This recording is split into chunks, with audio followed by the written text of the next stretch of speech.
ನನ್ನ ಆತ್ಮೀಯ ವಿದ್ಯಾರ್ಥಿಗಳಿಗೆ BGS ಸ್ಪರ್ಧಾ ಅಕಾಡೆಮಿಗೆ ಸ್ವಾಗತ. ನಾನು ನಿಮ್ಮ ಭೀಮಣ್ಣ ಸರ್. ನಮ್ಮ ಚಾನೆಲ್ನ ಇನ್ನೂ ಹೆಚ್ಚಿನ ವಿಡಿಯೋಗಳಿಗಾಗಿ, ಹೆಚ್ಚಿನ ಅಧ್ಯಯನಕ್ಕಾಗಿ ಬೇಗನೆ ನಮ್ಮ ಚಾನಲ್ಗೆ ಸಬ್ಸ್ಕ್ರೈಬ್ ಆಗಿ, ಲೈಕ್ ಮಾಡಿ, ಶೇರ್ ಮಾಡಿ ಎಂದು ಹೇಳುತ್ತಾ, ನಮ್ಮ ಚಾನಲ್ನಿಂದ ಬರುವ ಪ್ರತಿಯೊಂದು ವಿಡಿಯೋಗಳ ನೋಟಿಫಿಕೇಷನ್ಗಳು ನಿಮಗೆ ಸಿಗಬೇಕು ಅಂದರೆ ನಮ್ಮ ಚಾನಲ್ಗೆ ಬೇಗನೆ ಸಬ್ಸ್ಕ್ರೈಬ್ ಆಗಿ ಎಂದು ಹೇಳುತ್ತಾ, ಇವತ್ತಿನ ದಿನ ಪ್ರಥಮ PUCಯ ಎರಡನೆಯ ಪದ್ಯವಾದ ವಚನಗಳು ಎಂಬ ಪದ್ಯದಲ್ಲಿ ಬರುವ ಗಟ್ಟಿವಾಳಯ್ಯನು ರಚಿಸಿರುವ ಗಟ್ಟಿವಾಳಯ್ಯನ ವಚನಗಳು ಎಂಬ ಪದ್ಯದ ಸಂಪೂರ್ಣ ಪ್ರಶ್ನೋತ್ತರಗಳನ್ನು ಇಲ್ಲಿ ಚರ್ಚೆ ಮಾಡುತ್ತಾ ಸಾಗೋಣ. ಇಲ್ಲಿ 1 ಅಂಕದ ಪ್ರಶ್ನೆಗಳು, 2 ಅಂಕದ ಪ್ರಶ್ನೆಗಳು, ಸಂದರ್ಭ ಸಹಿತ ವಿವರಿಸಿ ಹಾಗೂ 4 ಅಂಕದ ಪ್ರಶ್ನೆಗಳನ್ನು ಇಲ್ಲಿ ಸಂಪೂರ್ಣವಾಗಿ ಚರ್ಚಿಸಲಾಗಿದೆ. ಮೊದಲಿಗೆ ಈ ಕೆಳಗಿನ ಪ್ರಶ್ನೆಗಳಿಗೆ ಒಂದು ವಾಕ್ಯದಲ್ಲಿ ಉತ್ತರಿಸಿ. ಪ್ರಶ್ನೆ 1, ದಯಧರ್ಮದ ಮೊನೆ ಯಾವುದಕ್ಕೆ ಇರುವುದಿಲ್ಲ? ಉತ್ತರ, ಇರಿವ ಕೈದಿಂಗೆ ದಯಧರ್ಮದ ಮೊನೆ ಇರುವುದಿಲ್ಲ.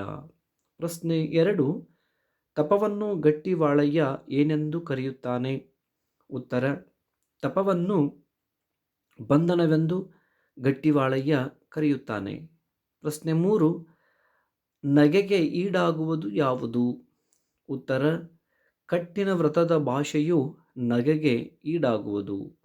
ಪ್ರಶ್ನೆ 4, ಭಾಷೆಹೀನರ ಕಂಡಾಗ ಏನಾಯಿತು? ಉತ್ತರ, ಭಾಷೆಹೀನರ ಕಂಡಾಗ ನಾಚಿಕೆಯಾಯಿತು. ಪ್ರಶ್ನೆ 5, ಗಟ್ಟಿವಾಳಯ್ಯನ ಅಂಕಿತ ಯಾವುದು? ಉತ್ತರ, ಗಟ್ಟಿವಾಳಯ್ಯನ ಅಂಕಿತ ಚಿಕ್ಕಯ್ಯಪ್ರಿಯ ಸಿದ್ಧಲಿಂಗ.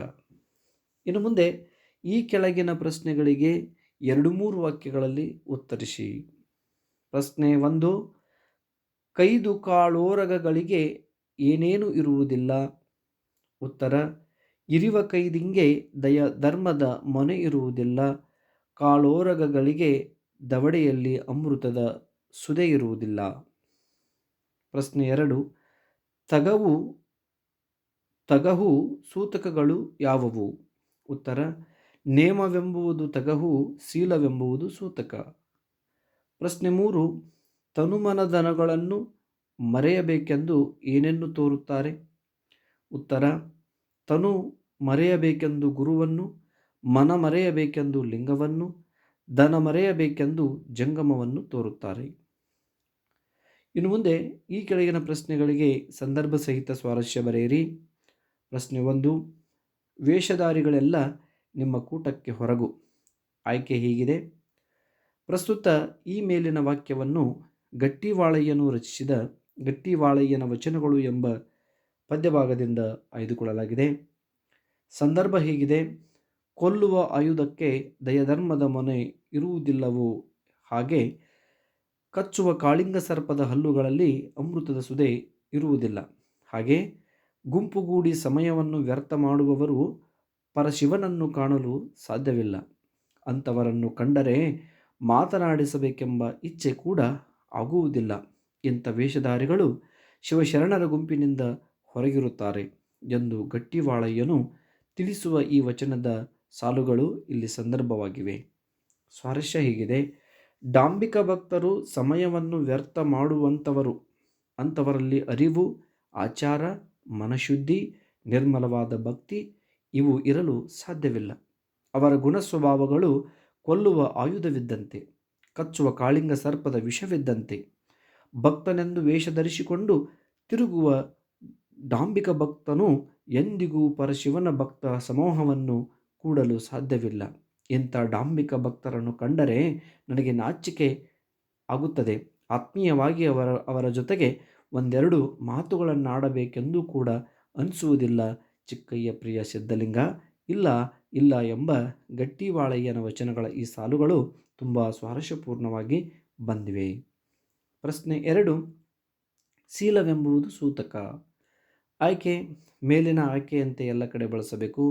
ಸಂದರ್ಭ, ಅರಿವು, ಆಚಾರ, ಸದಾಚಾರ, ಕಾಯಕ, ಪ್ರಸಾದ ಜೀವನ, ಸತ್ಯತೆ, ಪರಿಶುದ್ಧತೆ ಎಂಬ ತತ್ವಾಧಾರಿತ ಸರಳ ಜೀವನ ಶರಣರದು. ತಪಸ್ಸು ಎನ್ನುವುದು ನಮಗೆ ನಾವು ಮಾಡಿಕೊಂಡ ಬಂಧನವಿದ್ದಂತೆ.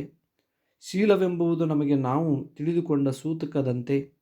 ಇಂತಹ ಕಠಿಣ ವ್ರತದ ಮಾತು ಶರಣ ಶರಣರೆಲ್ಲರೂ ನೋಡಿ ನಗುವಂತಾಗಿದೆ ಅಥವಾ ಜನರು ನೋಡಿ ನಗುವಂತಾಗಿದೆ ಎಂಬ ಗಟ್ಟಿವಾಳಯ್ಯನ ಈ ವಚನದ ಸಾಲುಗಳು ಇಲ್ಲಿ ಸಂದರ್ಭವಾಗಿ ಬಂದಿವೆ. ಸ್ವಾರಸ್ಯ: ಗಟ್ಟಿವಾಳಯ್ಯನ ವಚನಗಳಲ್ಲಿ ಡಾಂಬಿಕ ಭಕ್ತಿಯ ತೀಕ್ಷ್ಣ ವಿಡಂಬನೆ ಆಗಿದೆ. ಹಾಗೆಯೇ ನೈಜ ಭಕ್ತಿಯ ಪ್ರಾಮುಖ್ಯತೆಯೂ ನಿರೂಪಿತವಾಗಿದೆ. ಕಟ್ಟುಪಾಡು ಬಂಧನಗಳಿಲ್ಲದಿರುವುದು ಒಂದು ವೇಳೆ ಹಾಗಿದ್ದರೆ ಅದು ನೈಜ ಭಕ್ತಿ ಆಗಲಾರದು. ನೈಜ ಭಕ್ತನಲ್ಲದವನಿಗೆ ತಪವೆನ್ನುವುದೊಂದು ಬಂಧನ, ನೇಮವು ಕಟ್ಟುಪಾಡು, ಶೀಲವೆಂಬುವುದೊಂದು ಸೂತಕ ಎಂದು ಬಹು ಸ್ಪಷ್ಟವಾಗಿ ಹೇಳುತ್ತಾನೆ ಗಟ್ಟಿವಾಳಯ್ಯ. ಆತನ ಪ್ರಕಾರ ಇವುಗಳನ್ನು ನೋಡಿ ಜನ ನಗುವಂತಾಗಬಾರದು. ಆ ನಗೆ ಹೊಗೆ ಜಗವಾದೊಡೆ ಅಂತಲ್ಲಿ ಪರಶಿವನು ನಿಲ್ಲುವುದಿಲ್ಲ ಎನ್ನುವುದು ಗಟ್ಟಿವಾಳಯ್ಯನು ಹೇಳುವ ಮಾತುಗಳು ತುಂಬ ಸ್ವಾರಸ್ಯಪೂರ್ಣವಾಗಿ ಸ್ಪಷ್ಟವಾಗಿ ಬಂದಿವೆ. ಪ್ರಶ್ನೆ 3. ಭಾಷೆಹೀನರ ಕಂಡು ನಾಚಿಕೆಯಾಯಿತು. ಆಯ್ಕೆ: ಮೇಲಿನ ಆಯ್ಕೆಯಂತೆ ಎಲ್ಲ ಕಡೆ ಬಳಸಬೇಕು. ಸಂದರ್ಭ: ದೇಹದ ಮೇಲಿನ ಮೋಹ ಮರೆಯಬೇಕೆಂದು ಗುರುವನ್ನು ತೋರಿಸಿದಿರಿ. ಮನದ ಮೇಲಿನ ಮೋಹವನ್ನು ಮರೆಯಬೇಕೆಂದು ಲಿಂಗವನ್ನು ತೋರಿಸಿದಿರಿ. ಹಣ ಸಂಪತ್ತಿನ ಮೇಲಿನ ಮೋಹವನ್ನು ಮರೆಯಬೇಕೆಂದು ಜಂಗಮವನ್ನು ತೋರಿಸಿದಿರಿ. ನಿಜವಾದ ಭಕ್ತನಾದವನು ಅಥವಾ ನಿಜ ಶರಣನಾದವನು ಗುರುಲಿಂಗ ಜಂಗಮವನ್ನು ಭಕ್ತಿಯಿಂದ ಪರಿಪಾಲಿಸಿಕೊಂಡು ಹೋಗಬೇಕು. ಇದೆಲ್ಲವನ್ನು ಮರೆತು ಪರಿಶುದ್ಧ ಭಕ್ತನಾಗಿ ಬದುಕದೆ ತನುಮನ ದನದ ಮೋಹದಲ್ಲಿ ಸಿಲುಕಿ ಒದ್ದಾಡುವ ಭಕ್ತನು ಭಾಷೆ ಹೀನನಂತೆ ಗಟ್ಟಿವಾಳಯ್ಯ ಇಲ್ಲಿ ಕಂಡಿದ್ದಾನೆ. ಸ್ವಾರಸ್ಯ: ಭಾಷೆಹೀನರು ಹಾಗೂ ನಡೆನುಡಿ ಶುದ್ಧವಿಲ್ಲದ ವೇಷಧಾರಿ ಭಕ್ತರನ್ನು ಕಂಡರೆ ಗಟ್ಟಿವಾಳಯ್ಯ ಟೀಕಿಸುತ್ತಾನೆ.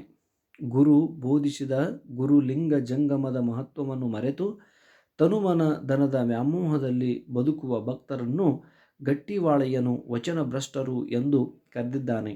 ನಿಜ ಶರಣನಾದವನು ತನುಮನ ದನದ ಮೇಲಿನ ಮೋಹವನ್ನು ಅಳಿದು ಶರಣ ಮಾರ್ಗದಲ್ಲಿ ನಡೆದು ಶಿವಾರ್ಪಿತವಾಗಬೇಕು ಎಂಬ ಗಟ್ಟಿವಾಳಯ್ಯನ ಈ ವಚನಗಳ ಸಾಲುಗಳು ಅತ್ಯಂತ ಮಹತ್ವದ್ದಾಗಿವೆ.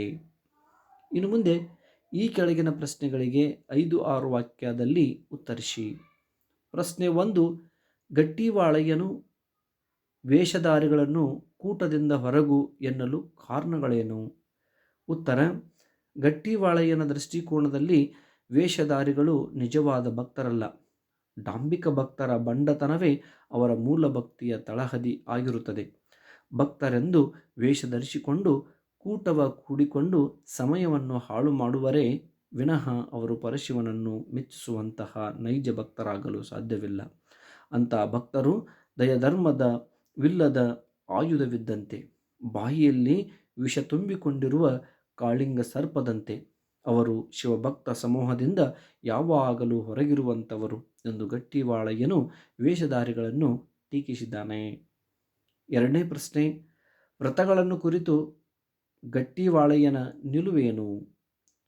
ಉತ್ತರ: ಶರಣರ ವಿಚಾರಧಾರೆಯಂತೆ ವ್ರತಗಳು, ತಪಸ್ಸುಗಳು, ಕಟ್ಟುಪಾಡುಗಳು, ನೇಮಗಳು, ಶೀಲಶೂಲಗಳು ಇವೆಲ್ಲ ಶರಣರಿಗೆ ಹೊರತಾಗಿರುವವು. ಕಾಯಕ, ಸತ್ಯ, ಶುದ್ಧತೆ, ಗುರುಲಿಂಗ ಜಂಗಮದ ಮಹತ್ವ ಇವುಗಳೇ ಶರಣರ ಮೂಲ ಮಂತ್ರವಾಗಿರುವಂಥವು. ಮನುಷ್ಯನು ದೇವರ ಆರಾಧನೆಗೆ ಅರ್ಚಿಸುವ ತಪಸ್ಸು ತನಗೆ ತಾನೇ ಮಾಡಿಕೊಂಡ ಬಂಧನವಿದ್ದಂತೆ.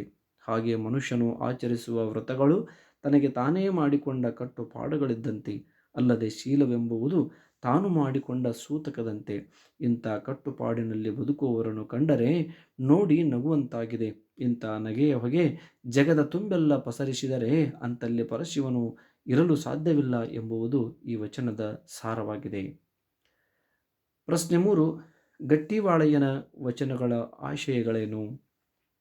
ಉತ್ತರ: ಗಟ್ಟಿವಾಳಯ್ಯನ ವಚನಗಳ ಆಶಯವೆಂದರೆ ವೇಷಧಾರಿ ಭಕ್ತರ ಹಾಗೂ ಅವರ ಆಡಂಬಿಕೆ ಭಕ್ತಿಯ ವಿಡಂಬನೆ.